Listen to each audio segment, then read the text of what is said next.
و طالب العلم جناب قاری محمد آصف الفت ته چې راسي دا نننۍ غونډې د پرانیستې وینا تاسو قدرمنو حاضرینو ته واوروي. جناب طالب العلم قاری محمد آصف الفت صاحب.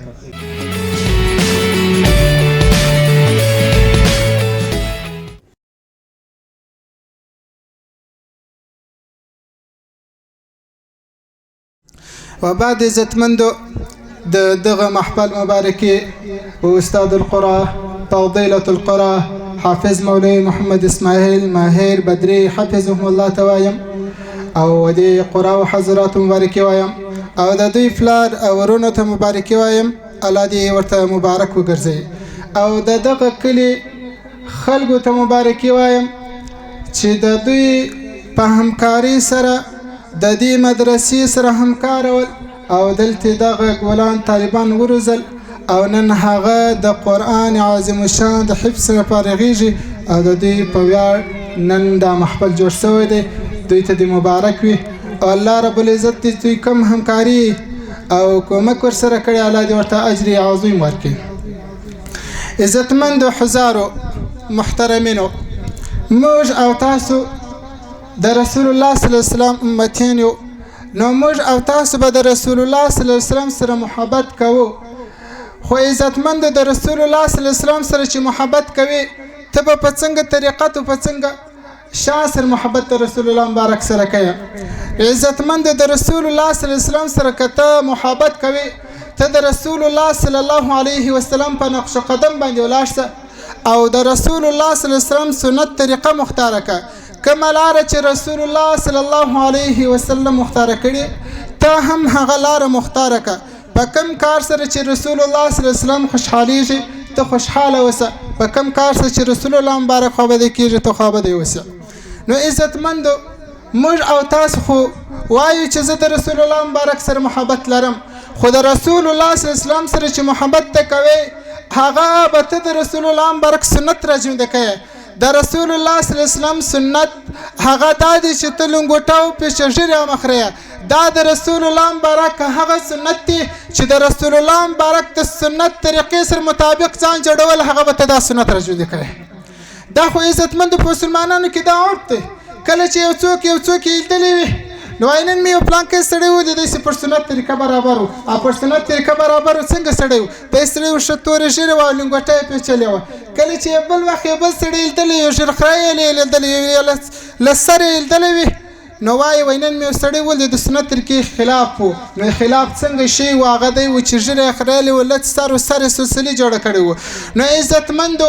تاسو ته دا وایم چې تاسو باید اول د رسول الله مبارک سره چې محبت کوئ تاسو خپل ځانونه د سنت طریقې مطابق جوړ کړئ او بعد د هغه څخه خپل اولاد ته تربیت او ادب ورزده کړه. خپل اولاد ته د هدایت لاره ور وښیه چې ستا اولاد د هدایت په لار باندې لاړ شي، ستا اولاد ادب او تربیت زده کړي. خپل د اولاد څخه یو داسې شخصیت جوړ کړه چې هغه د رسول الله مبارک د سنت طریقې سره مطابق وي. خپل د اولاد څخه یو بې ادبه مه جوړوه چې هغه یو ژیرخریالی وي، یو داسې شخصیت وي چې یو زناکار یو بدکار یو فحشکاره وي. ځکه عزتمندو تاسو ګورئ ژیره دا د رسول الله مبارک سنت ده، ژیره پرېښودل واجب دي، د ژیرې خریل دا ګناه کبیره ده. نو د نن عصر ځوانانو ته تاسو ګورئ، د نن عصر اکثر سپین ږیرو ته تاسو ګورئ هغه د رسول الله مبارک د سنت طریقې څخه خلاف روان دي. هغو د رسول الله صلی الله علیه وسلم سنت طریقه پر ایښې ترکولې ده. نو عزتمندو کوم څوک چې د رسول الله صلی الله علیه وسلم په نقش قدم پر سنت طریقې مطابق ځان جوړ نه کړي هغه د رسول الله مبارک سره محبت نه لري. نو اوس خو ته د یو ژیرخریلي څخه پوښتنه وکړه ته د رسول الله سره محبت لري دی وایي نو ته چې محبت د رسول الله سره لري ولې د رسول الله مبارک سنت طریقه تا ترکولې ده؟ ولې د رسول الله مبارک د سنت طریقې سره ته خلاف روان یې؟ د رسول الله مبارک سره محبت کول هغه به دا شامل چې ته به د رسول الله مبارک سنت راژوندی کوې. څوک چې د رسول الله مبارک د سنت طریقې سره خلاف دا محبت نه ورسره لري دا درغاغ وایي. تاسو ګورئ عزتمندو د رسول الله مبارک سره محبت کول خو سنت راژوندی کول دي. نو ته چې د رسول الله مبارک سره محبت لري تا ولې د رسول الله مبارک سنت ترکولی دی؟ تا ولې ژیره خریلی ده؟ تا ولې سلسلې جوړ کړی دی؟ دغه رقم سر چې تا جوړ کړی دی دا د یهودیانو سره مشابهت تا کړی دی نو ته ځان ته مسلمان وایه او ځان ته د رسول الله امتي وایه نو چې ته د رسول الله امتي ته ولې د رسول الله مبارک سنت طریقې خلاف روانې رسول الله صلی الله علیه وسلم سنت طریقه را ژوندۍ که د رسول الله مبارک په نقش قدم باندې روان شه د رسول الله سنت طریقه مختار کې بیا محبت ته ورسره لري عزتمندو په تعریف کولو د رسول الله مبارک او د هغه عزت کولو سره دا محبت نه راځي که محبت راتلی ابو طالب دا د رسول الله مبارک اکا دی د حضرت علی رضی الله تعالی عنہ پلار دی ابو طالب دا د رسول الله مبارک سره پرشتي کول او د رسول الله صلی الله علیه وسلم ډیر تعریف او عزت یې کوي ابو طالب یو کمنیز دی د زکندن په حالت کې د رسول الله مبارک ورته حاضر شو کله چې ورته حاضر شو رسول الله مبارک ورته وویل اکا کلمه ووایه زما دین ته راوړه ابو طالب څه ورته وایي وای ای وراره ستا دین ته نه دراوړم د عبدالمطلب دین نه پرېږدم بیا رسول الله مبارک ورته وایي وای که کلمه په لوړ اواز سره نه وای زما په غوږ کې کلمه وایه خو زما دین ته راوړه ابو طالب څه ورته وایي وای ګوره وراره ستا تعریف کوم ستا عزت بیانوم ستا عصمت بیانوم ستا شان بیانوم او دا وایم چې رسول الله مبارک ستا په برکت سره پر موږ باندې رحم کوي خو اما ستا دین ته نه دراوړم کلمه نه وایه ابو طالب کافر لاړې مړ شو نو که په تعریف او په عزت کولو سره محبت راتلی عزتمند نو د ابو طالب په شان به هیڅ چا د رسول الله مبارک سره محبت نه درلوده هغه دونې د رسول الله مبارک سره پرشتي او تعریف یې کوي نو که تاسو وایاست چې زه د رسول الله صلی الله علیه وسلم سره محبت لرم نو تاسو خپل ځانان د رسول الله مبارک د سنت طریقې مطابق جوړ کړئ خپل اولاد ادب او تربیت ورزده کړئ خپل اولاد د هدایت لاره وروښیه اولاد څخه د دې شخصیت جوړ کړه چې هغه د رسول الله مبارک د سنت طریقې سره مطابق وي چې ستاز اولاد په ورځ کې د قیامت په الله رب العزت ستاسو سره حساب کوي چې ستا اولاد کومه لاره مختاره کړې وه ستا اولاد خپل ځان په څنګه شان سره جوړ کړی وي که چیرې ستا اولاد ته تا تربیت ورښولی ستا اولاد ته تا د هدایت لاره ښوولي په ورځ کې د قیامت به د الله رب العزت په حضور کې ته کامیاب اوسې عزتمندو صحابه کرامو د رسول الله مبارک سره څنګه محبت درلوشتی د احد په غزا کې یو صحابي زخمي سو د دغه صحابي وینه ډېره وبهېدل دی سسو چې وژه د زکندن په حالت کې سو بل صحابي ورته راغی ورته وایي په زړه کې څه شي ارمان لرې هغه صحابي ورته وایي په زړه کې مې ارمان دا دی چې د رسول الله مبارک سره ملاقات وکړم دی بل صحابي پر اوږو باندې راواخیست او راوی د رسول الله مبارک حضور ته حاضر کړ کله چې دلته راوی رسول الله مبارک ته وایي وایي د الله رسوله دغه صحابي زخمي دی په دغه حالت کې ستا د دیدن ارمان لري دغه زخمي صحابي د رسول الله مبارک خواته مخ ور واړوي او رسول الله صلی الله علیه وسلم ته ګوري په دغه حالت کې د خپل روح او خپل حقیقي مالک ته وسپارل او شهید شو تاسو ګورئ عزتمند دغه صحابي هم تر شاکور درلوشته اولاد درلوشته هر څه درلوشته خو ته ګوره د دوی محبت ته دی په وخت کې دغه حالت چې زکندن د رسول الله مبارک ته دیدن ارمان کوي او د دیدن د رسول الله مبارک ته ارمان لري چې رسول الله مبارک دیدن وکړي نو اوس راسي عزتمند د رسول الله مبارک امت ته ګوري دوی په څنګه نقش قدم باندې ځانونه جوړ کړي او دوی پر کومه لار روان دي او بیا هم د رسول الله مبارک سره محبت لري حضرت ابوبکر صدیق رضی الله تعالی عنہ د دې عبدالرحمن دا کافر وو عبدالرحمن یو ورځ اعلان وکړ والآیات څوک ستاسو ما سره مقابله وکړي حضرت ابوبکر صدیق رضی الله تعالی عنہ ورته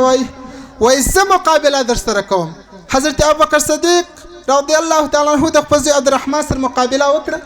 وروسته تر دې عبدالرحمن اسلام سو او مسلمان سو او ایمان یې راوړ کله چې عبدالرحمن مسلمان سو راغی ابوبکر صدیق صاحب ته وایي ای بابا جانه په هغه ورځ کې چې ما ستا سره مقابله کول ته زما د تورې لاندې براغلې ما ته په تورې سره نه وهلې پر تا احسان کوي چې ته زما پلار یې حضرت ابوبکر صدیق صاحب څه ورته وایي عبدالرحمن زویه ته زما زوی ډېر ګران دی د زړه ټوټه ده خو په هغه ورځ کې چې ما ستا سره مقابله کول که چیرې ته زما د تورې لاندې راغلی وای ما به ستا سر په توره سره وهلی وای او د بدن نه مې جلا کړی جزاکم الله بارک الله واحسن الجزاء لا جناب طالب العلم قاری محمد آصف الفت صاحب څخه یو دنیا مننه چې خپله په زړه پورې وینا تاسو قدرمنو حاضرینو ته درواورول له دوی څخه یو دنیا مننه د غونډې په دې برخه کې په خورا درنښت په کامل وقار په کامل درناوي د دریځ اختیار سپارو ممتاز عالم دین سپیڅلی او ښاغلی عالم جناب محترم مولوي وزیر احمد احمدي صاحب ته تر څو تر دریځه پورې تشریف راوړي خپل علمي وینا او قدرمنو حاضرینو ته واوروي. ډیر ګران محترم مولوي وزیر احمد احمدي صاحب. ګورئ که موږ تاسې غواړو چې په دنیا کې بهترین خلک ولټو او د هغو سره مینه او محبت پیدا کړو هغه څوک دي؟ موږ تاسو ته خوږ نبی محمد مصطفی صلی الله علیه وسلم هغه کسان موږ تاسو ته ښوولي دي. وایي دغه په تاسو کې وایي بهترینه هغه څوک دي چې خپله قرآن کریم زده کړي او بل چاته وښي. یعنې دغه حافظان دا استادان مبارکان که د قاریانو استادان که دا نور د فنونو استادان او که د حدیثو مبارک استادان نو دغه علما دغه حافظان دغه قاریان مبارکان دغه استادان دغه بهترین کسان دي په دغه دنیا کې په موږ تاسو کې بهترین کسان دغه ته علیه السلام مبارک ویلي. او هغه څوک چې قرائت زده کوي حفظ زده کوي زده کړه د قرآن کوي بالا که لفظاً یې که معنا یې په هر لحاظ شي خو چې زده کړه یې کوي دغه بهترین کسان دي. دغه که چیرې موږ تاسو غواړو چې مینه او محبت وکړو د داسې کسانو سره یې باید وکړو. دا د الله اولیا دي دا اهل الله دي دو ته هېڅکله تکلیف ونه رسو. که چیرې تکلیف ورسو بیا به موږ تاسو ته تکلیف را رسیږي. زه به یوه لنډه کیسه تاسو ته بیان کړم عزتمندو. بهلول دانا صاحب مبارک یو ډیر د الله ولی تیر سوی نو دغه د الله اولیاو به هم ټول داسې په لاس د سلام به ورته ولاړ دغه اولیا مبارکان. محترم و عزتمندو د بهلول دانا صاحب د الله یو ولی دی نو دی وی روانو په بازار کې په دا ورځ باران سوی و د منطقه یو څه خټې وې نو یو ځوان د یو ښځه ورسره د دام روان نو بهلول دانا صاحب روان دی نو د پښې څخه یو څه لږ خټې د طرفه وپرېدلې په هغه ښځې باندې نو دی روان دی دا ځکه چې کړي نو خامخا دا خټې پرېږي پر هغه ښځې چې وپرېدلې دغه ځوان راولاړ شو باره یې د بهلول دانا صاحب په چپلاخه وویل خو بهلول دانا صاحب څه ونه ویل روان شو. بیا روان دی مخته بیا یو کس رالی بره ویل بهلول دانا صاحب راسه یو څه د چښاک شی درکم دا وچښه. هغه شی چې وچښئ باره یې ویل یو خبره یې وکړه ویل څه عجیبه پروردګار چې کله سړي ته ذلت پر نصیب کړي او کله عزت بس چندانې وخت به هم نه یې تېر سوی غږ وسو ویل دا پلانکی کس وولیدی خلک راټول څه کیسه ده وایي دا کس وولیدی نو خلکو چې لیدلی و چې دی بهلول دانا صاحب یې په چپلاخ خیر کړی و بره ور بهلول دانا صاحب څه دې وکړه دا دې څه وویل شرا مرا خو به دې نه یې کړې. نو خبره دا ده هغه ځوان په خپلې معشوقې خوا بده کړه او نو بهلول دانا صاحب یې په چپلاخ خیر کوي الله جل جلاله بیا په خپل محبوب خوا بده کړه د هغه چپلاخ په بدل کې روح ځینې قبض کړه دا کس. ګورئ دغه که حافظان مو په منطقه کې یا مدرسه د حافظانو یا د قاریانو یا د نورو علمای کرامو چې کوم مدرسین دي دو مدرسې جوړې کړي د طالبان پکې اوسېږي علما پکې اوسېږي الحمدلله دا زموږ داسې منطقه او نور داسې منطقې دا معدن د علم دی دې کې ټول معدنیات خزانې پرتې دي د دو څخه باید استفاده وکړو. تکلیف باید ورونه رسو که تکلیف ورسو د بهلول دانا کیسه دې په یاد اوسه چې هغه کس خپل پر معشوقې خوا بده کړه الله بیا خپل پر هغه محبوب کس خوا بدوي. محبوب د الله څوک دي؟ دغه اولیا د الله څوک دي چې په الله ایمان لري او تقوا اختیاري هغه هم دي دغه حافظان مبارکان دا قاریان دا علما دا طلبا دا مجاهدین د امارت اسلامي چې دا هم جوړ دغه علما او د طلبا او د نیکو مخلصو مؤمنانو څخه دي. پام کوئ چې د امارت اسلامي و یو ادنای که اوسط که اعلای یو فرد په هیڅ لحاظ تکلیف ونه رسوي کې ورسوي ما درته وویله چې د بهلول دانا کیسه بیا در په یاد که. نو عزتمندو مسلمانانو وروڼو، دغه بهترین کسان دي د دوو مدرسو د اکمال وکړي او د طالبانو سره مرستې وکړي، د علماو او د استادانو د مدرسو سره مرستې وکړي. دا ستاسو په مرستې او ستاسو په معاونت سره دغه کارونه مخته ځي، دا د دین کارونه مخته ځي. خو تاسو هم څه ناڅه صدقات جاریه و د مدرسو دغه مسجدو د جوړېدلو په وخت کې یا د مدرسو د جوړېدلو په وخت کې دا خپل صدقات شي دغه منطقو ته راوي، دې مدرسې ته، نورو مدرسو ته، دغه د الله د اولیاو مقر او ځای د قرارو ځایونه دي محترمو. او بله خبره به دغه د حافظانو د دې قاریانو د مور و پلار په باره کې ورته وکم چې د دوی دپاره به څه انعام ورکول سي. نن د یو حاجي صاحب زوی حافظ سي او یا قاری سي د قرآن کریم، دوی ته څه انعام به ورکول سي په ورځ د قیامت. عزتمندو، په ورځ د قیامت به وایي د دا حافظ صاحب د مور و پلار پر سر به یو داسې نوراني تاج ور پر سر سي چې وایي دغه د دنیا د عملار په دنیا کې چې کوم دی، دا وایي چې د دې په دا یوه کوټه کې دا نورایي را جمع سي، نو څونه نورا بې ډېره وي، نو تر دې به هم نورا بې زیاته وي. داسې نوراني تاج به د ویاړ او افتخار پر سر د مور و پلار د دې حافظ صاحب او د دې قاري صاحب کښېښودی سي. نو ګورې عزتمندو، ویاړ او افتخار دی د دغه حافظ صاحب د کورنۍ دپاره، د مور و پلار دپاره چې نن د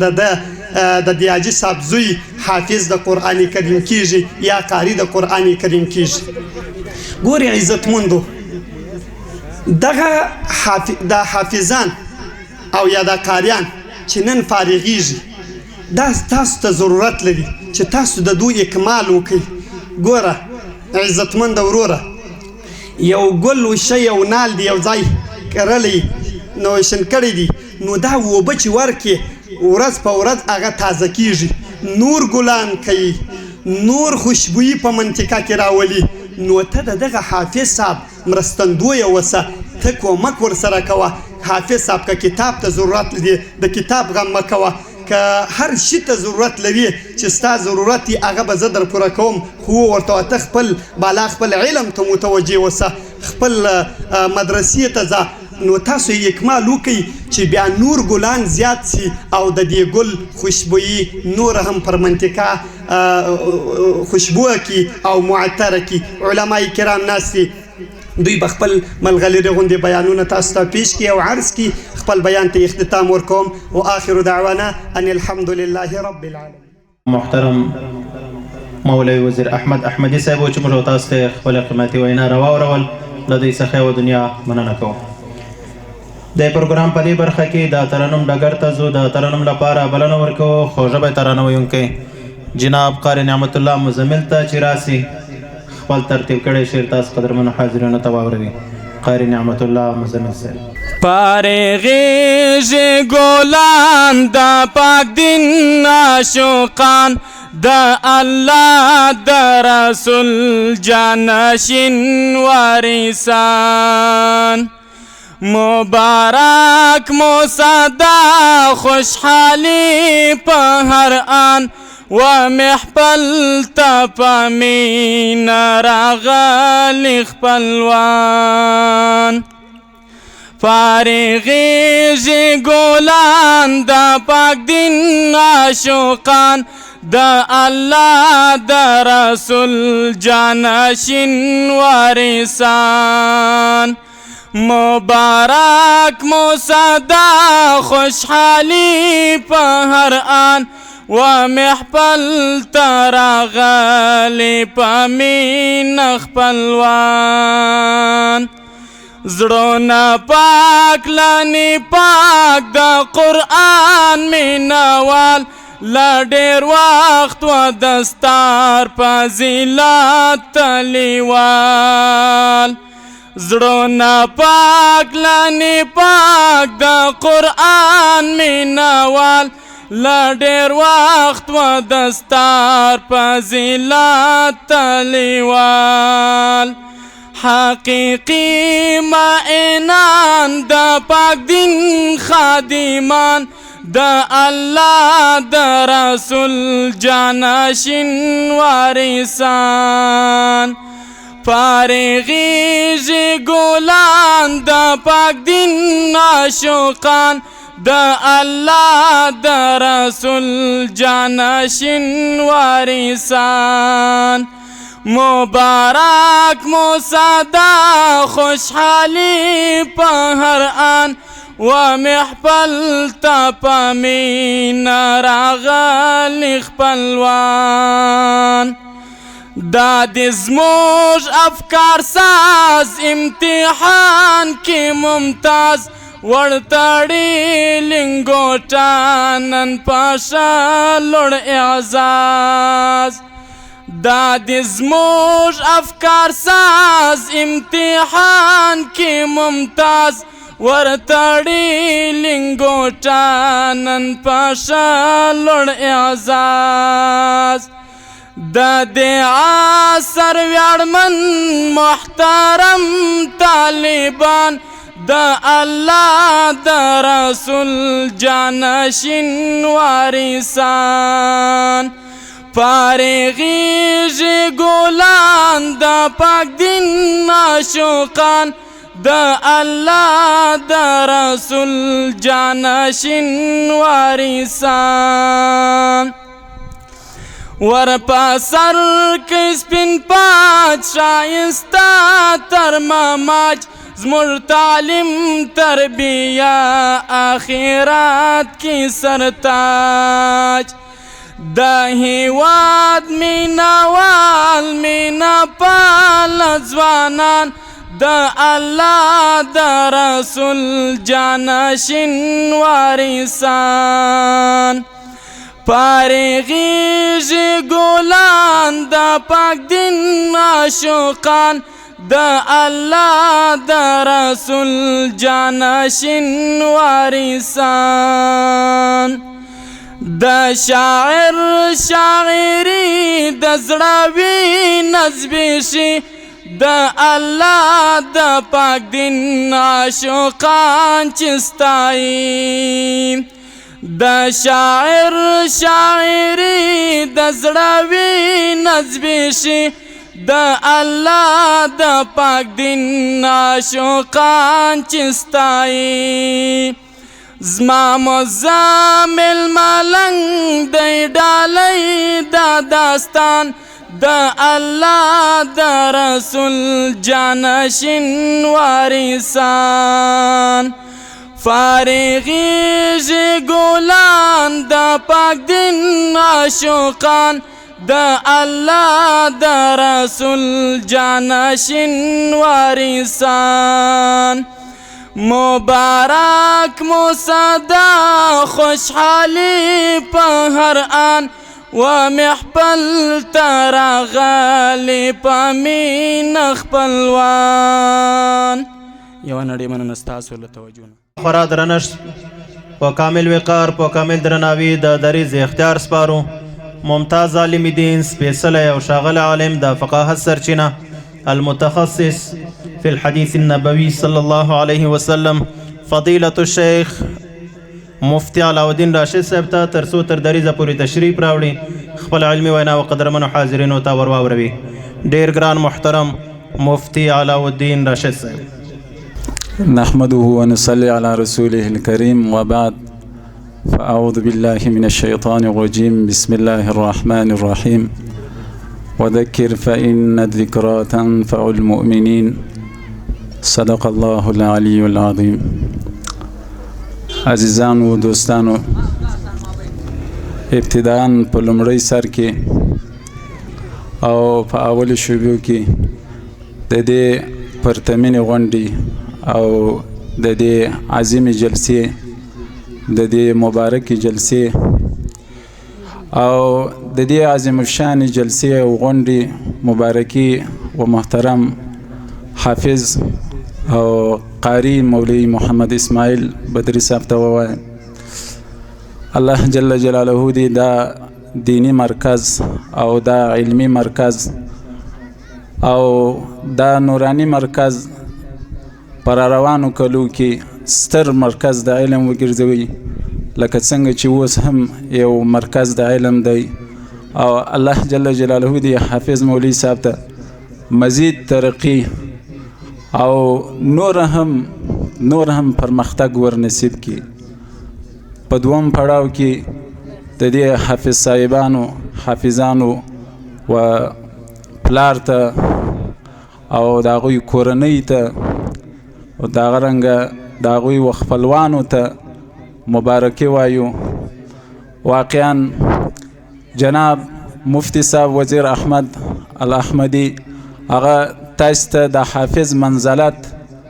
او د حافظ مرتبه بیان کړه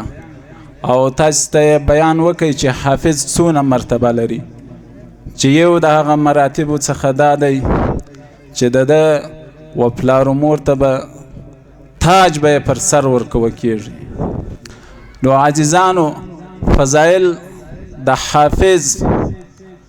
او هغه څوک چې حافظ د قرآن کریم یې، څوک چې قاری د قرآن کریم یې، ډیر دی، بې حده دی. شاید به نور شیوخ حضرات حفظهم الله تعالی او نور مولوی صاحبان هم بیان وکړي، خو موږ د دغه کلي د کسانو څخه، د دا کلي د مسؤلینو څخه، د دا کلي کم کسان چې دلته گزاره کوي، په اول ځل خو موږ د دوی منندوی یو او د دوی څخه تشکری کوو او دعا کوو چې الله جل جلاله دې د دغه کلي هر فرد په کور کې برکتونه نازل کړي او خدای دې هر کور د برکت ځای وګرځوي او صاحب د برکاتو دې وګرځوي، چې یو داسې علمي محفل او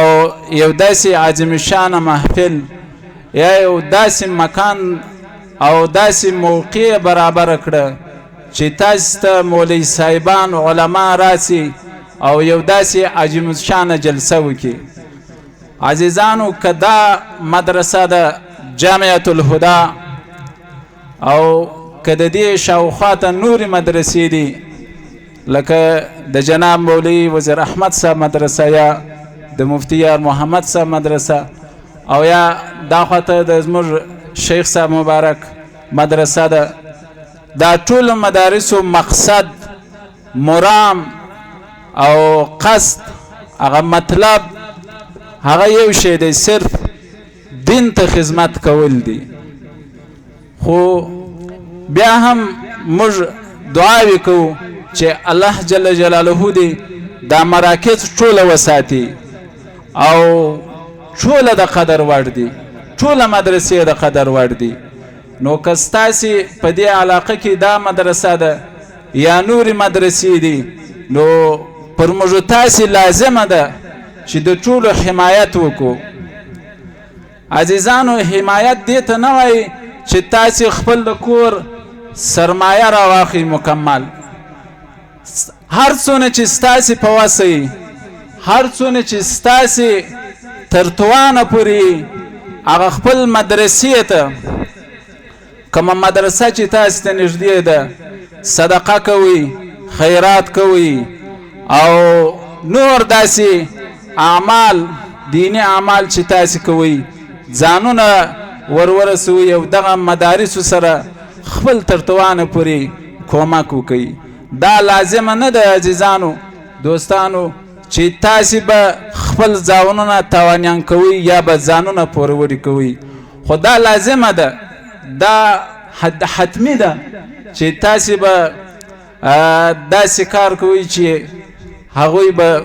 یو قوت به دا مدارسو ته ورکوي، یو قوت به وربخښئ. هسې ډېر مباحث دي، سړی نسي کولی چې بحث باندې وکړي، خو زموږ په علاقو کې دا زموږ په شاوخوا کې د حفظ القرآن یا د تحفیظ القرآن یا دارالحفاظ دا ډیر لږ دی. نو الله جل جلاله دې حافظ صاحب ته خیر ورکړي چې د یو داسې مدرسه او داسې بنیاد او اساس د یو داسې ادارې کېږدوي چې په هغه کې حفظ د قرآن کیږي او د حفظ د قرآن دپاره یو خاص ځانګړی ځای، یو مخصوصه ځای او یو باقاعده ځای ټاکلی دی. عزیزانو نن وخت موږ تاسې الحمدلله په مختلفو برخو کې پرمختګ سوی دی، د قرات و تجوید په برخه او دغه رنګ د حدیثو په برخه کې او نور داسې دینی برخو کې پرمختګ سوی دی. خو دغه حفظ د قرآن یا داسې مدارسی چې په هغې کې حفظ د قرآن کېږي لا بیا هم ضرورت سته چې نور د حفاظونه نور داسې جمعیتونه چې هغه د تحفیظ القرآني یا د قرآن کریم د حفظ دپاره سخت ضرورت ورته سته. تر دې اخواته عزیزانو کم اسی هم دا څو وخته زموږ ستاسې په ملک کې زموږ ستاسې په شاوخوا کې مشکلات و سیاسی مشکلات و او یو چا چې مدرسه جوړوي او یا د مدرسې تهداب یې شوی یا طلباو ته دیني طلباو ته خدمت کوي خامخا هغو ته مشکلات پیښېدل، هغوی ته به د دولت طرفه قسم او رقم په رقم دسیسې پیښېدلې. خو بیا هم الحمدلله اوس اسلامي امارت دی. نو په دغه اساس لکه څنګه چې موږ تاسې مدارس و وړې دورې یا لوی دورې یا تخصصاتو ته ضرورت لري، دغه رقم و حفظ د قرآن ته هم ضرورت شته. او انشاءالله د مولوي صاحبانو او د علماء کرامو د شیوخ حضراتو دا اراده ده چې په هر مدرسې کې یو د حفظ القرآن یا د قرآن شریف د حفظ برخه وسی. نړۍ لکه څنګه چې په مختلفو په عصري طریقو سره پرمختګ کړی، دغه رنګه عزیزانو کم کسان چې ملکونه چې هغوی آباد دي یا هغوی ته چې مشکلات نه وه هغوی په نورو برخو کې هم پرمختګ کړی دی. حتی دا اوس په سعودي کې یو جمعیت دی په نامه د جمعیت تحفیظ الحدیث چې د هغه وظیفه دا ده چې د احادیث مبارکان حفظ کوي. هلته داسې کسان روزلی دي چې دا 6 کتابونه د احادیثو یا الصحاح السته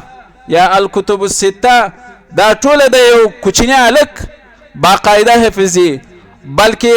داسې پرمختګونه هم سوي چې الکتب التسعه یا نه مشهور کتابونه د حدیث حفظ کړي دي. نو بیا هغوی اوس هم پر دې کار کوي چې موږ څنګه کولی سو لکه څنګه چې په زرهاو حافظان د قرآن سته حافظان د حدیثو هم پیدا سي او بیا دوی و دې ته غټ خدمات کړي دي، ترتیب یې برابر کړی دی. په هغو کې یو مشکل دا و چې په د احادیثو په کتابو کې بعضې احادیث تکراری راغلی دي او بعضې احادیث داسې دي چې الفاظ یې یو شانتي بمثله دي. نو بیا دوی داسې کړي دي چې مستقل تر نصاب لاندې کتابونه یې راټول کړي، د بخاري شریف حدیثونه یې یو ځای راټول کړي، بیا په مسلم شریف کې داسې احادیث راوړي چې په بخاري شریف کې نه، بیا په ابو داود شریف کې داسې احادیث راوړي چې هغه بیا په دا صحیحینو کې یا په دا 2 کتابو کې ونیسي. نو عزیزانو دا ډیره مهمه برخه ده. حفظ د قرآن یو دغه مهمو او اساسی کارو د دین یو د فروض کفایه څخه یعنی دی او یو دغه اساسی کارو دی. نو عزیزانو دوستانو پر موږ تاسې لازمه ده چې د دغه مدرسې او د هرې مدرسې چې په نام مدرسه حفاظت و حمایت او په هر صورت او په هر طریقه چې زموږ په وسه د هغوی حمایت وکړو. نور مولوي صاحبان او شیوخ حضرات ناست دي، وخت مو نه نیسو، صرف ستاسې د تشویق دپاره ولاړ سوي یو. بیا هم جناب حافظ مولوي صاحب او د هغوی حافظانو ته او د حافظانو و کورنۍ ته تبریکي وایو. الله مو وساته، خدای مو ولره. السلام علیکم ورحمت الله.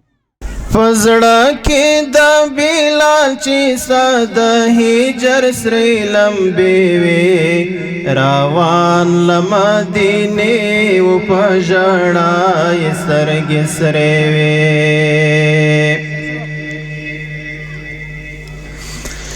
پزړه کې د بلال چې ساده هجر سرې لمبې وې روان له مدینې و په ژړا یې سترګې سرې وې روان له مدینې و په ژړا یې سترګې سرې وې د زړه لمن یې ډکه له وړو وړو سلګیو د زړه لمن یې ډکه له وړو وړو سلګیو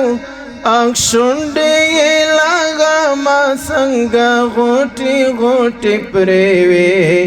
روان له مدینې و په ژړا یې سترګې سرې وې په زړه کې د بلال چې ستا د هجر سرې لمبې وې روان له مدینې و په ژړا یې سترګې سرې وې روان له مدینې و په ژړا یې سترګې سرې وې د غم سوي آهونه یې د زړه له تنه راځي د غم سوي آهونه یې د زړه له تنه راځي ترې پاتان چې نن د چا د یاد خالي کوڅې وې روان له مدینې و په ژړا یې سترګې سرې وې په زړه کې د بلال چې ستا د هجر سرې لمبې وې روان له مدینې و په ژړا یې سترګې سرې وې روان له مدینې و په ژړا یې سترګې سرې وې زغملی نشي نور د بېلتون تورې شپې او ورځې زغملی نشي نور د بېلتون تورې شپې او ورځې نیمګړې ترېنه پاتې د ځان څو کلمې وې روان له مدینې و په ژړا یې سترګې سرې وې په زړه کې د بلال چې ستا د هجر سرې لمبې وې روان له مدینې و په ژړا یې سترګې سرې وې روان له مدینې و په ژړا یې سترګې سرې وې سردار د عاشقانو سردار د مینانو سردار د عاشقانو سردار د مینانو نړۍ ته یې پرېښې د خوږې مینې قیسې وې روان له مدینې و په ژړا یې سترګې سرې وې روان له مدینې و په ژړا یې سترګې سرې وې حنیفه تور وساتل په زړه کې سپینه مینه حنیفه تور وساتل په زړه کې سپینه مینه جنت نه یې آواز راځي د مینې مرتبې وې روان له مدینې و په ژړا یې سترګې سرې وې په زړه کې د بلال چې ستا د هجر سرې لمبې وې روان له مدینې و په ژړا یې سترګې سرې وې روان له مدینې و په ژړا یې سترګې سرې وې روان له مدینې و په ژړا یې سترګې سرې وې درناوي د دریځ اختیار سپارو ممتاز عالم دین د فقاهت سرچینه فصیح او بلیغ مقرر جناب محترم مفتی محمد الله مظهری صاحب ته تر څو تر دریځه پورې تشریف راوړي خپل علمي وینا وقدرمنو حاضرینو ته واوروي. ډیر ګران محترم مفتی محمد الله مظهری صاحب. الحمد لله رب العالمين والعاقبة للمتقين والصلاة والسلام على جميع الأنبياء والمرسلين إمام المجاهدين وعلى آله وأصحابه إلى يوم الدين. أعوذ بالله من الشيطان الرجيم. بسم الله الرحمن الرحيم. ألف لام ميم ذلك الكتاب لا ريب فيه. صدق الله العظيم. گرانو معززو علماء کرامو سپنرو زوانانو مجاهدینو السلام علیکم ورحمة الله وبرکاته. عزتمندو فکر کوم چې وخت ډیر کم دی، نمزم غواړم چې دا خپل خبرې ډیر مختصر مخکې تر دې چې عزتمندو د یو حدیث د رسول الله صلی الله علیه وصحبه وسلم د هغه مضمون یا تفسیر یا ترجمه په هر معنا باندې چې وړاندې کوم، اولا وحافظ مولوي صاحب ته وحافظانو ته د حافظانو و اقرباو ته خادمین د دې مدرسې او کلیوالو ته و حاضر مجلس ته د دې جلسې یا قرآنی مجلس مبارکی وړاندې کوم. عزتمندو ښه ورته متوجه سئ. شیخ بسم الله صاحب دا خبره وکړه چې دا د کلي خلک یا هغه خادمان مشتي په اصطلاح عوام چا چې په دې مدرسې کې ډوډۍ مصرف کړې وي یا یې غوړي یا یې وریجې یا رب خپل د وس مطابق دی به نو دا فکر کوي چې نو هغه زما ثواب زما د ثواب نتیجه حافظ هغه وي خپل وطن ته یا د فراه یا د هلمند یا د بادغیس یا د بل ولایت یا بل کلي ته ویوي. نه عزتمنده هغه کم فکر که ستا سره وي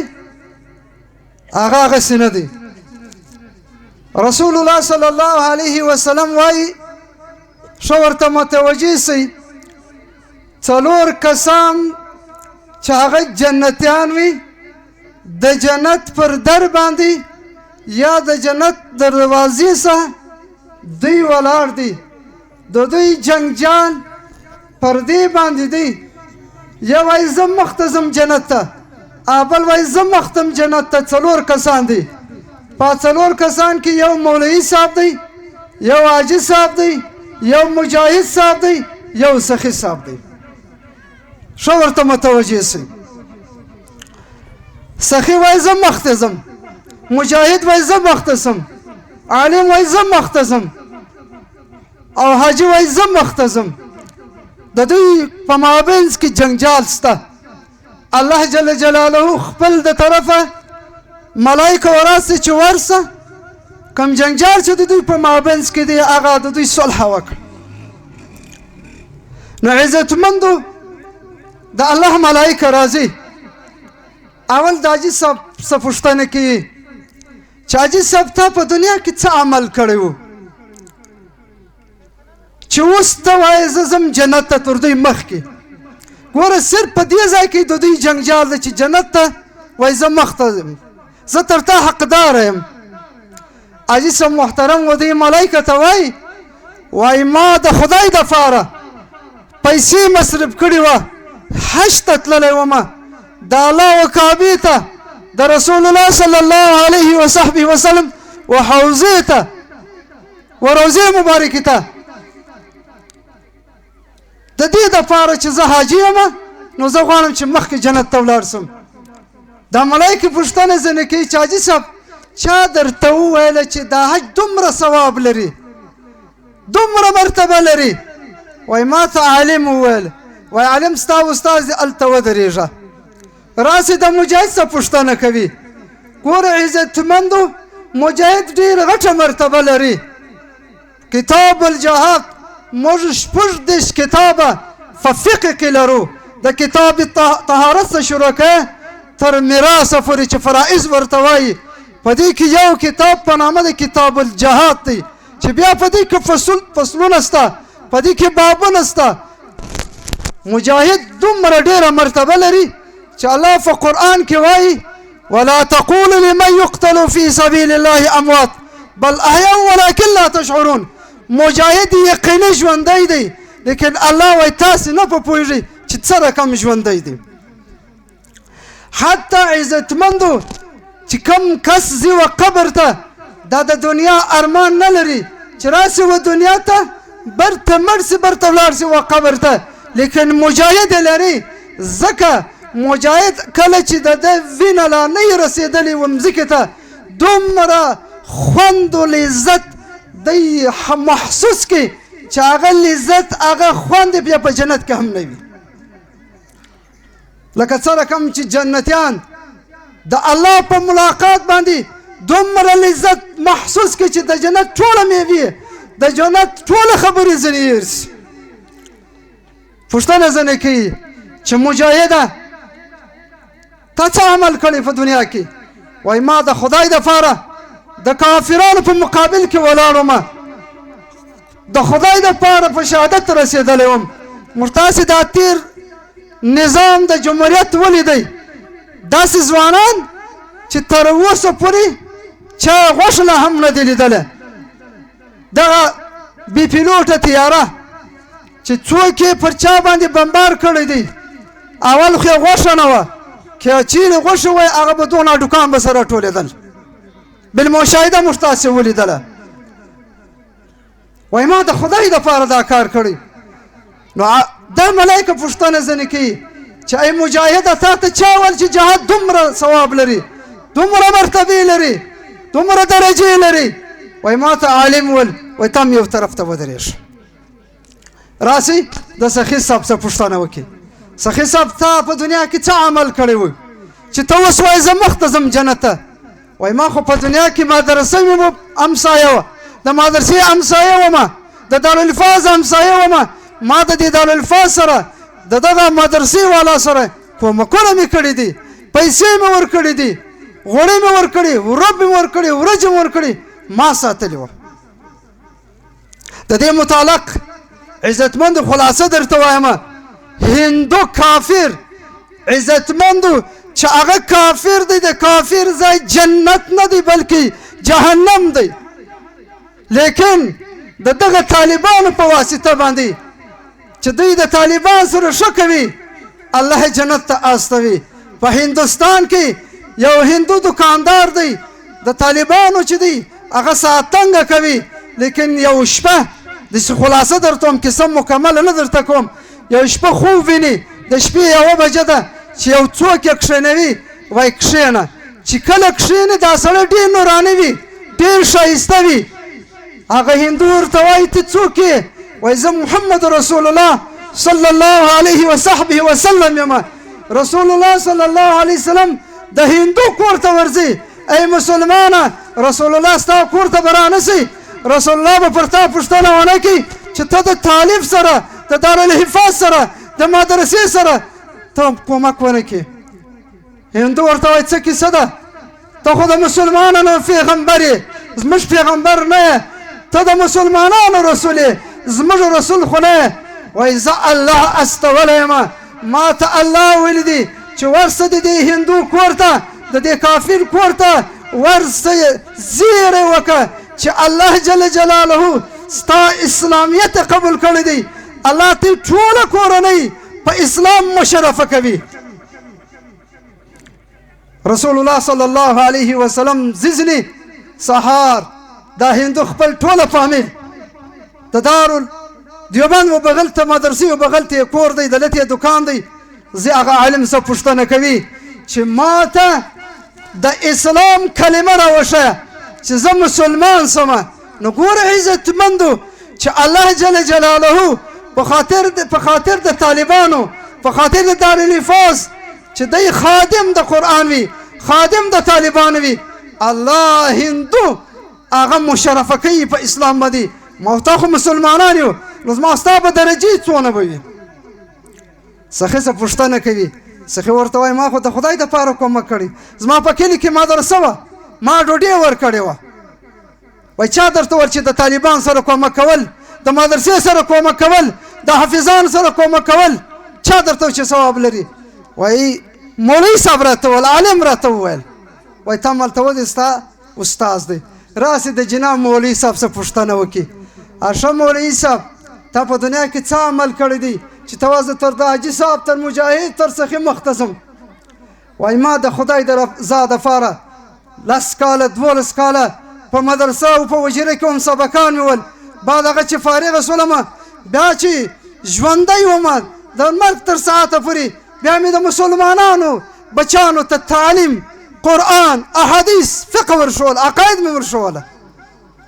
ملایکه ورته وایي ښه مولوي صاحب دا وجیره د چا وه دا مدرسه د چا وه دا غوړي و دا ډوډۍ د چا وه دا پیسې چا درکوله چا ساتلې چا دلته ساتلې دا مځکه چا درکړه دا مدرسه چا جوړه کړه ته چې دا 10 کاله سبقان دی ول چې بیا ته ژوندی وي بیا دې سبقان ول د چا په پیسو باندې وي تا خو نه تجارت درلوده نه د یو تجار وي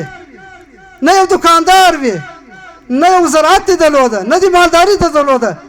دا ستا ژوند د طالبینو د علم دا څوک دی څه ورته وایي د عالم وایي دغه سخي صاحب و دا سخي صاحب وایي دغه سخي صاحب ما سره کومکونه کوله نو دا ملایکه څه ورته وایي غوږ ونیسه ای سخیانو ای هغه کسانو چې تاسې خادمان د دارالحفاظ یاست ای هغه کسانو چې تاسې خادمان د مدرسې یاست وایي دغه سخي ما سره کومکونه کړي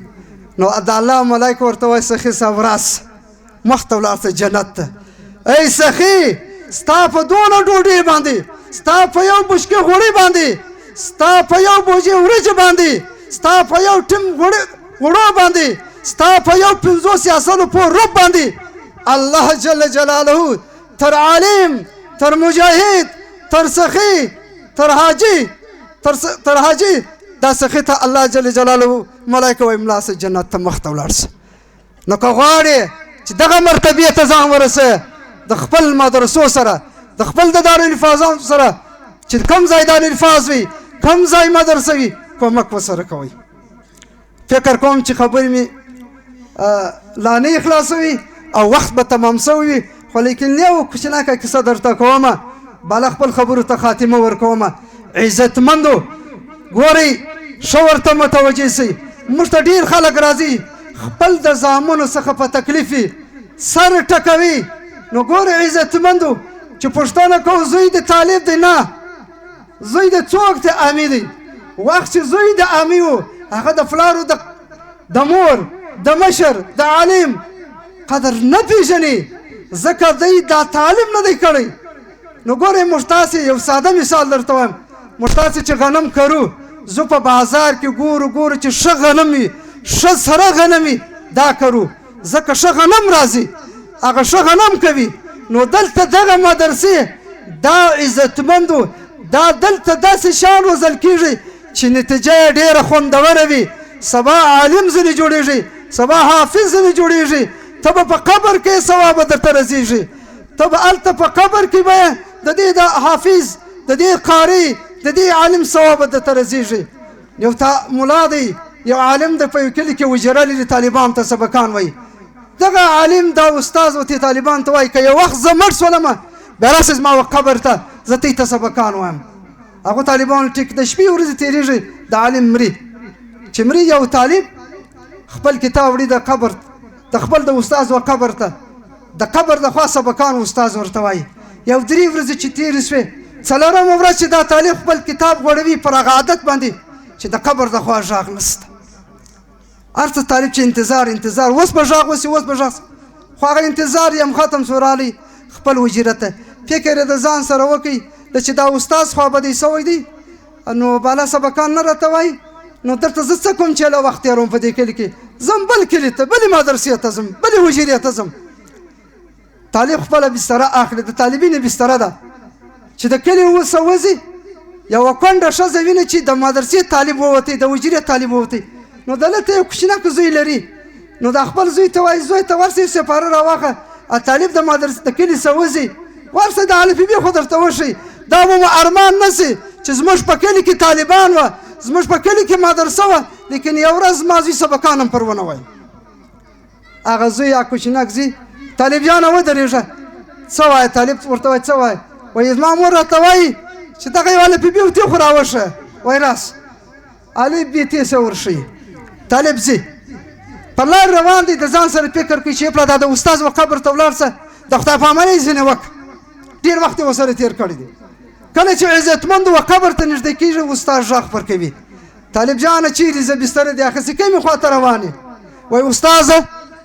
ستا و قبر ته رالم ته سبقان ما ته نه وایه نو زه مجبور یم چې بل ځای ولاړ شم وایي برته ولاړ شه خپله بستره هلته پرېږده بیا راسه سبقان درته وایم نو د طالب سودا ده وایي استاده څه کیسه ده دا څو ورځې مخکې د سبقان ور لوستي نه ول اوس بیا راته وایي چې ولاړ شه بستره پرېږده راسه وایي ګوره په دغه کلي کې ته خبر شولې چې فلانکی هغه سړی مړ شو دا سړی ګناهکار و کله چې و دې قبرستان ته دا سړی دفن شو په دې ټوله قبرستان باندې توره شپه راله دومره توره شپه راله چې هېڅ چا غږ نه سوی کولی کله چې تا هغه هلک ته ول علي بي تي سي دغه هلک د دغه سړي زوی و الله جل جلاله د دغه علي بي تي سي په برکت سره الله دا توره شپه د قبرستان څخه لرې کړه اوس نوړایي شوه ته راځه زه سبقان درته وایم ای عزتمنده وخت چې ستا زوی بسته قرآن ختم کوي ستا زوی په سینه کې قرآن عظیم الشان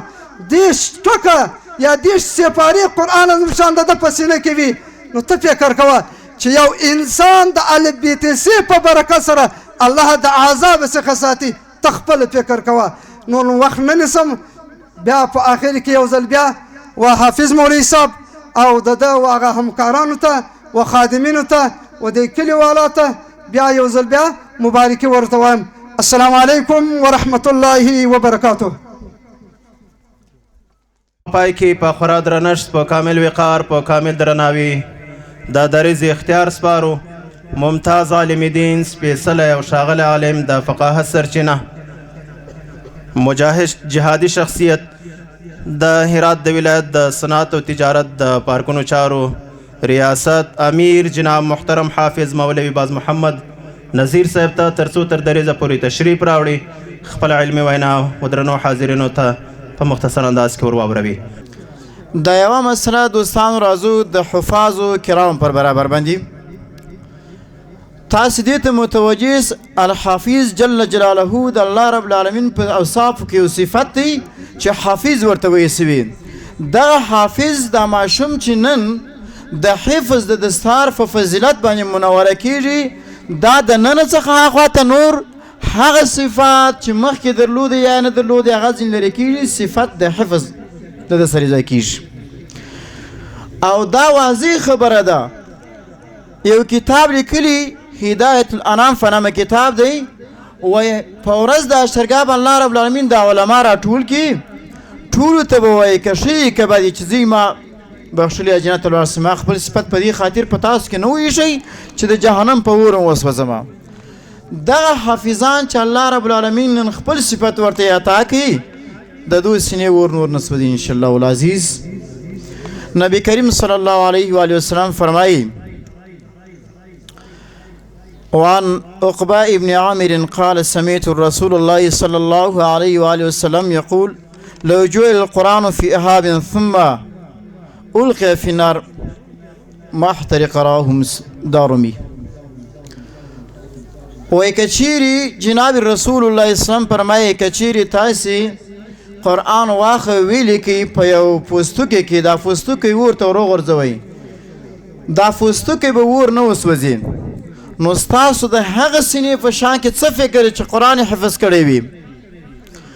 دوستانو زه دا په تجربه درته وایم د جناب رسول الله صلی الله علیه وسلم د زمانې څخه د حفاظ کرامو سلسله را شروع ده چې د جناب رسول الله صلی الله علیه وسلم مبارک اصحاب صفه 400 کسان په صف کې گزاره کول د مسجد نبوي پر بغل باندې دا د رسول الله قطعی منتظره وه هغه حفاظ وه هغه قرآ وه هغه مجاهدین وه چې قرآن به یادوي او علم به زده کوئ د حدیثو په خپلو سینو کې به ځای پر ځای کوئ کله چې به ضرورت سو جناب رسول الله صلی الله علیه و آله وسلم به د ضرورت پر بنیان باندې غزوات ته استوله تر څو چې د کفارو مرۍ ورفرې کړي او قرآن حاکم کړي لکه څنګه چې په خپلو سینو کې حاکم کړی و همداراز د الله قرآن د الله پر ځمکه باندې حاکم کړي بیا دغه حفاظ کرام وه چې لومړی استشهادي په اسلام کې حافظ د قرآن کړی ده او هغه څوک دی چې قرآن یې په سینه کې تر قرآن ځان ځاروي موږ ته هم بالتجربه لیدلي دي دا نن چې په وروی کبابي حافظان د قرآن دي ما خپل قرآن حافظ لیدلی دی بې فلوټ الوتکې بمبار پر کړی دی زوره نور شهیدان مې راټولول تقریبا 8 کسه وه خو نور شهیدانو کې بې ستره هم وه ټوټې ټوټې وه حافظ د قرآن لمبې نه و سوی سره دی چې تر ټولو د بارتو خواته هم دی حافظ د قرآن ولاړو البته صحیح سالم و یو اندازه د ټوکر هم نه و ځای سوی د کالو دا د قرآن برکاتو زما دا حدیث د رسول الله فیاسو چې جناب رسول الله وایي تی قرآن پر پوستکي باندې ولیکئ ورته یې وغورځوئ دا نه سوځي نو د حافظ په شان کې به ستا څه فکر وي حاجي صاحب حافظ هغه څوک دی چې الله رب العالمین دا اعزاز ورکوي رسول الله وایي که چیرې د قرآن حلال ته حلال ووایي حرام حرام وبلی بیا دغه حافظ د قرآن د لسو کسانو شفاعت کولی سي چې واجب النار واجب دوزخ وسي د هغه قریبانو شفاعت د حافظ د قرآن کولی سي دا نه چې حافظان ته خدای مکړه په سپکه وګوري جناب رسول الله صلی الله علیه وسلم مبارک ته حضرت عبدالله ابن ام مکتوم رضی الله تعالی عنه مبارک روان دی جناب رسول الله ناست د کفارو د سردارانو سره په دې امید چې ګوندي دا د کفارو د قریش سرداران ایمان راوي ورسره په مجلس کې دی په مصاحبې کې دی عبدالله ابن ام مکتوم رضی الله تعالی عنه مبارک یو ړوند جلیل القدر صحابه دی روان دی شی په سترګو نه ویني یا رسول الله علمني مما علمك الله ای رسول ما ته هغه څه راوښیه چې تا ته الله علم درکړی دی د علم په درخواست ورته را روان دی جناب رسول الله صلی الله علیه وسلم مخ ځینې اړوي راز ځینې کوي د فاردي چې دا کفار ونه وایي چې دا مسلمانان د رسول الله د ډلې ده د صحابه یې څومره ادب نه مراعاتوي موږ په مجلس کې ورسره ناست یو غټ مجلس دی او دی را روان دی نارې ورته وایي ای رسول الله ما ته هغه څه راوښیه چې الله علم درکړی دی د دې نه وروسته جناب رسول الله صلی الله علیه وسلم ته الله رب العالمین سرزنش ورته ورکوي عبس وتولى ان جاءه الاعمى الله وای مخې واړوئ او چین پر جبین سو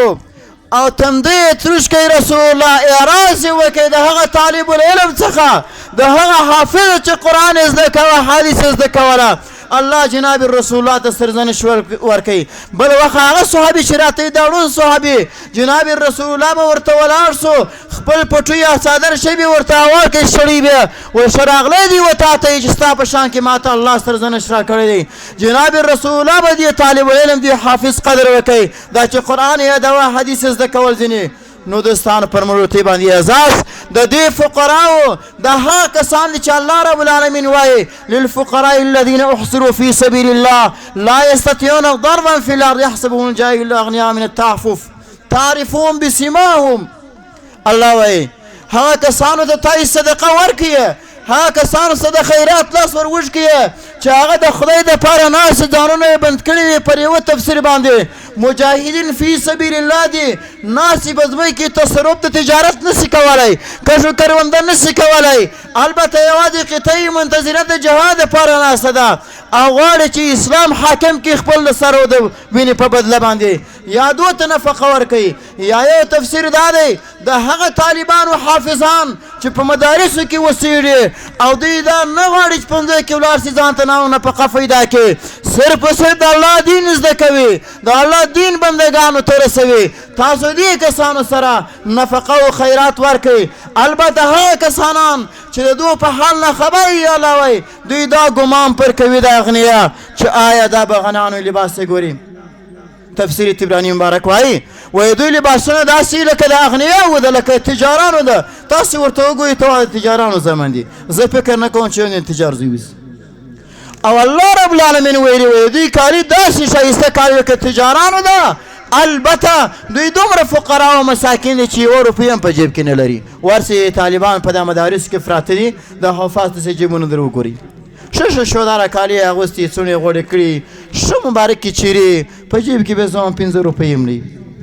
خو بیا هم دومره الله غنا ورکړې ده هېڅ چاته لاس نه غځوي چې ما ته 5 روپۍ راکړه. موږ دا خلک وینو دا ګدایګري اوس یو سوداګري یو معامله ځینې جوړه کړې ده. دوستانو هغه څوک چې ګدایي کوي چې د یو وخت ډوډۍ ولري، رسول الله وایي په ورځ د اشرګاه چې راوپارول سي راوپاسول سي د مخ ابرو به تللی تور مخ به الله ته شرمنده ولاړي. دا ګدایي ناروا عمل دی. البته دا غنیان فقرا دي چې د دین دپاره ناست دي، قال الله قال رسول وایي او د الله د دین کتاب یادوي، په خپل سینه کې ځای ورکوي، بیا هم چاته لاس نه غځوي. که وچه و که لنده وه، که فقیر و که غنایه وه، په هر څه باندې صبر کړی. نو دوستانو راځئ د دې مدرسې سره ممکن دا مدرسه نو تاسیس وسي، ټولو منسجم سو. تعاون البر والتقوى ولا تعاون الاسم والعدوان. تاسو الله پر نیکۍ باندې کومک سره وکړئ، پر بدۍ مه سره کوئ. انشاءالله العزیز دغه د مدرسې خدمت د نیکۍ کار دی. الله پاک دې جناب حافظ صاحب محترم ته خیر ورکړي چې دلته یو نوی درسګاه او د دین دپاره یو بل مرکز او د اصحاب الصفه یو نوې طریقه یې بله راژوندې کړله او دا ځای جوړ کړئ. بیا فاضلان یې دا دفاره کړله، بیا تبریکې ورته عرض و. الله دې نور هم توفیق ورته ورکړي. واخر دعوانا الحمدلله رب العالمین. جزا له حافظ مولوي صاحب څخه یو دنیا مننه کوو چې خپله په زړه پورې وینا تاسو ته په مختصر انداز کې در واورول. د پروګرام په دې برخه کې د ترنم لپاره بلنه ورکوو. د ترنم بلبل، د ترنم شاهکار، خوږ به ترانه ویونکی جناب قاري ظهیرمل مستغفر صاحب ته چې راسي خپل ترتیب کړی ترنم تاسو ته واوروي. جناب قاري ظهیرمل مستغفر صاحب. خواږه لګي پر زړه خواږه اقوال د مصطفی، خواږه لګي پر زړه خواږه اقوال د مصطفی. قسمت میکړه څښتنه کلیوال د مصطفی، قسمت میکړه څښتنه کلیوال د مصطفی. خواږه لګي پر زړه خواږه اقوال د مصطفی، قسمت میکړه څښتنه کلیوال د مصطفی، قسمت میکړه څښتنه کلیوال د مصطفی. په مینه د حبیب کې چې ټوټه ټوټه بشر وای، په مینه د حبیب کې چې ټوټه ټوټه بشر وای. اخ کاش چې وای خبیب او یا بلال د مصطفی، اخ کاش چې وای خبیب او یا بلال د مصطفی. قسمت میکړه څښتنه کلیوال د مصطفی. خواږه لګي پر زړه خواږه اقوال د مصطفی، قسمت میکړه څښتنه کلیوال د مصطفی، قسمت میکړه څښتنه کلیوال د مصطفی. قرآن کې آیاتونه یې په پاک نوم دي راغلي، قرآن کې آیاتونه یې په پاک نوم دي راغلي. کړي ذکر په کلام کې ذوالجلال د مصطفی، قسمت میکړه څښتنه کلیوال د مصطفی، قسمت میکړه څښتنه کلیوال د مصطفی. خواجه و چاریارانی اصحابان لکه ګلونه خواجه و چاریارانی اصحابان لکه ګلونه پر یار باندې مین و مینوال د مصطفی قسمت میکړه څښتنه کلیوال د مصطفی قسمت میکړه څښتنه کلیوال د مصطفی خواجه لګي پر زړه خواجه اقوال د مصطفی قسمت میکړه څښتنه کلیوال د مصطفی قسمت میکړه څښتنه کلیوال د مصطفی د یار د شنې روضې څنګ کې ملنګ طالب پیزان وای د یار د شنې روضې څنګ کې ملنګ طالب پیزان وای راوړای راته نسیم خوشبو شمال د مصطفی راوړای راته نسیم خوشبو شمال د مصطفی قسمت میکړه څښتنه کلیوال د مصطفی خواجه لګي پر زړه خواجه اقوال د مصطفی قسمت میکړه څښتنه کلیوال د مصطفی قسمت میکړه څښتنه کلیوال د مصطفی چې خپل خوږ ترنم یې تاسو قدرمنو حاضرینو ته واوروئ د پروګرام په پای کې په خورا درنښت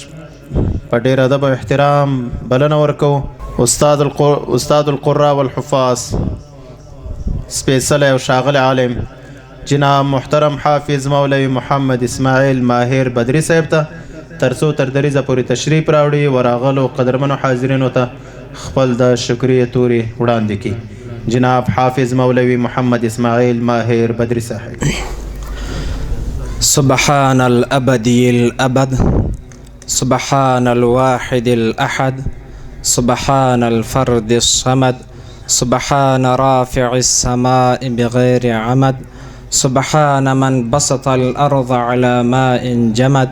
سبحان من خلق الخلق فأحصاهم عدد سبحان من قسم الرزق فلم ينس أحد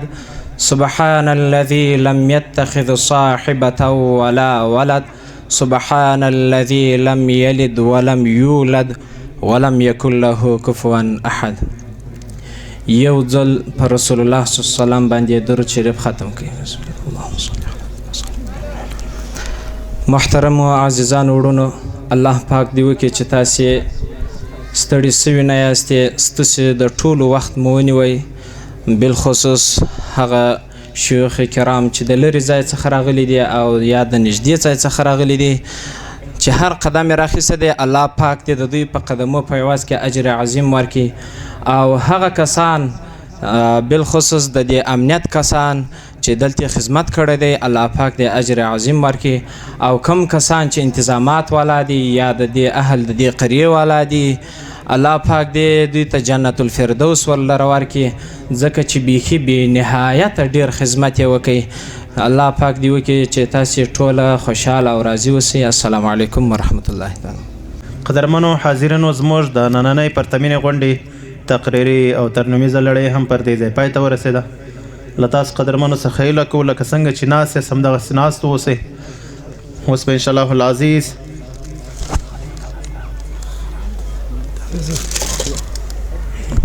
اوس به هغه مراسم پیلو کوم چې نننۍ پرتمینه غونډه د هغوی په مناسبت باندې جوړه سوې همدلته د شیوخ عظام او علما الکرامو څخه په خورا درنښت هیله کوو چې په خپلو ځایونو باندې ودرېږي هغه دی ور وګورئ راغلو کاروانه څومره ښځلیږي سپین تنکي ګلانه څومره ښځلیږي سپین تنکي ګلانه هغه دی ور وګورئ راغلو کاروانه څومره ښځلیږي سپین تنکي کی ګلانا څومره غزلېږي سپین تن کی ګلانا هغه دی ور وګورئ راغللو کاروانا څومره غزلېږي سپین تن کی ګلانا څومره غزلېږي سپین تن کی ګلانا دا د ظلمو کاروان دا د ستارو کاروان دا د ظلمو کاروان دا د ستارو کاروان سپین بیرغ په سر لري ښکلي دی بازانا څومره غزلېږي سپین تن کی ګلانا څومره غزلېږي سپین تن کی ګلانا هغه دی ور وګورئ راغللو کاروانا څومره غزلېږي سپین تن کی ګلانا څومره غزلېږي سپین تن کی ګلانا هغه دی ور وګورئ راغللو کاروانا څومره غزلېږي سپین تن کی ګلانا څومره غزلېږي سپین تن کی ګلانا ته ګلاب د زړونو یې روح د ولسونو یې ته ګلاب د زړونو یې روح د ولسونو یې څومره ښایسته ښکارې دا خوږه ځوانانه څومره غزلېږي سپین تن کی ګلانا څومره غزلېږي سپین تن کی ګلانا هغه دی ور وګورئ راغللو کاروانا څومره غزلېږي سپین تن کی ګلانا څومره غزلېږي سپین تن کی ګلانا هغه دی ور وګورئ راغللو څومره غزلېږي سپین تن کی ګلانا اوس دې شو پورا ارمان حسره د توحید نشان اوس دې شو پورا ارمان حسره د توحید نشان تل بوي مدام بوي نوم د طالب جانا څومره غزلېږي سپین تن کی ګلانا څومره غزلېږي سپین تن کی ګلانا هغه دی ور وګورئ راغللو کاروانا څومره غزلېږي سپین تن کی ګلانا څومره غزلېږي سپین تن کی ګلانا ته د هیلو کور زمون ته د سترګو تور زمون ته د هیلو کور زمون ته د سترګو تور زمون اوښکې مې توی شوي ګرانه په ګریوانه څومره غزلېږي سپین تن کی ګلانا څومره غزلېږي سپین تن کی ګلانا هغه دی ور وګورئ راغللو کاروانا څومره غزلېږي سپین تن کی ګلانا څومره غزلېږي سپین تن کی ګلانا هغه دی ور وګورئ راغللو کاروانا څومره غزلېږي سپین تن کی ګلانا څومره غزلېږي سپین تن کی ګلانا څومره